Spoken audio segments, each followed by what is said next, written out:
안녕하십니까 시청자 여러분, 해주부TV입니다. 오늘은 호주 부동산 하락 온다, 모기지 붕괴에 대한 이야기로 한번 말씀드려 보도록 하겠습니다. 최근에 발표된 호주 통계청의 자료에 따르면 최근 투자자 모기지의 폭락이 기록되고 있다라는 이야기가 나오고 있습니다.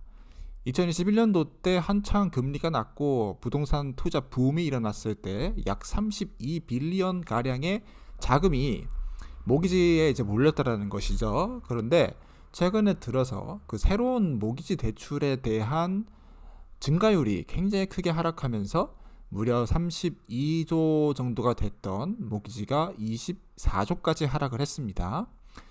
그리고 인베스터도 마찬가지죠. 인베스터도 16조까지 올라갔던 게 12조까지 새로운 모기지가 떨어지면서 수요가 굉장히 급격하게 감소하고 있는 모습을 나타내고 있습니다. 그러면 모기지가 감소했을 때, 새로운 모기지 대출이 감소했을 때 이게 시장에 어떤 영향을 미치는지에 대해서 말씀을 드려야 되는데, 보통적으로 역사적으로 봤을 때 모기지 수요가 있는 곳에 주택 가격이 올라갔었다라는 그런 결과값이 있습니다.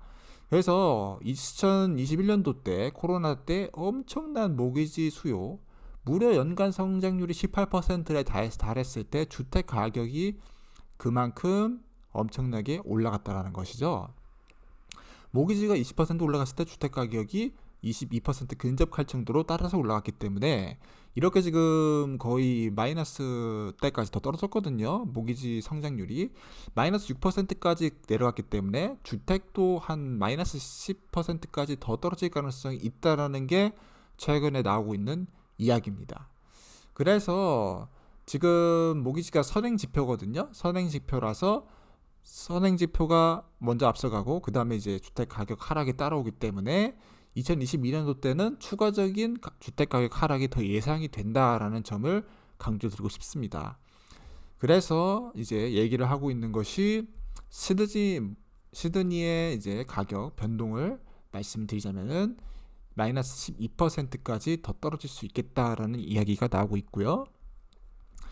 여기는 24%까지 올라갔었습니다. 24%까지 올라갔는데 지금 마이너스 12%까지 떨어졌기 때문에 이 갭이 다른 지역 대비해서 더 크죠. 그러니까 대도시이기 때문에 어쩔 수 없다고 생각합니다. 그리고 멜버른은 이제 시드니보다는 좀 양호하다라고 봐야겠죠.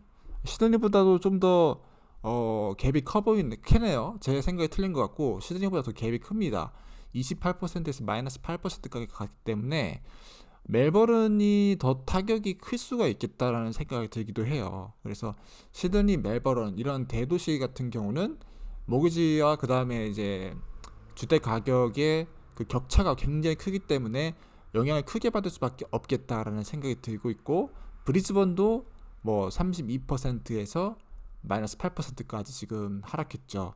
주택 가격이 이게 그대로 반영이 된다면 마이너스 40%까지도 생각해 볼 수 있겠다라는 그런 생각이 듭니다. 하지만은 이제 좀 지켜봐야 되는 거고, 어떻게 될지는 시간이 지나면서 결과가 나오겠죠.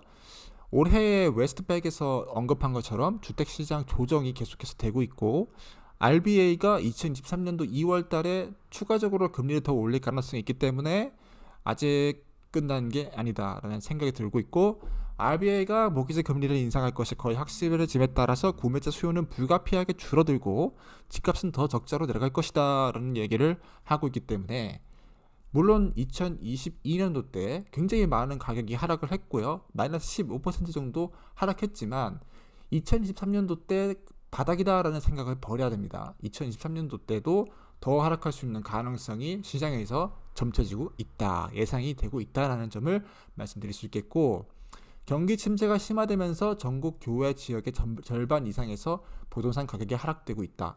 대도시뿐만 아니라 일반적인 뭐 시골, 농촌, 그리고 외곽 지역 이런 쪽도 부동산 가격이 하락을 하고 있기 때문에 이제 2023년도에는 이 시장값을 굉장히 주목을 해야 되고 있고, 그리고 중앙값을 정확히 보고 나서 주택을 천천히 구매해도 나쁘지 않을 수도 있겠다는 생각이 듭니다. 하지만 이건 또 이제 공급에 대한 부분도 동시적으로 고려를 해야 되는 부분이겠습니다.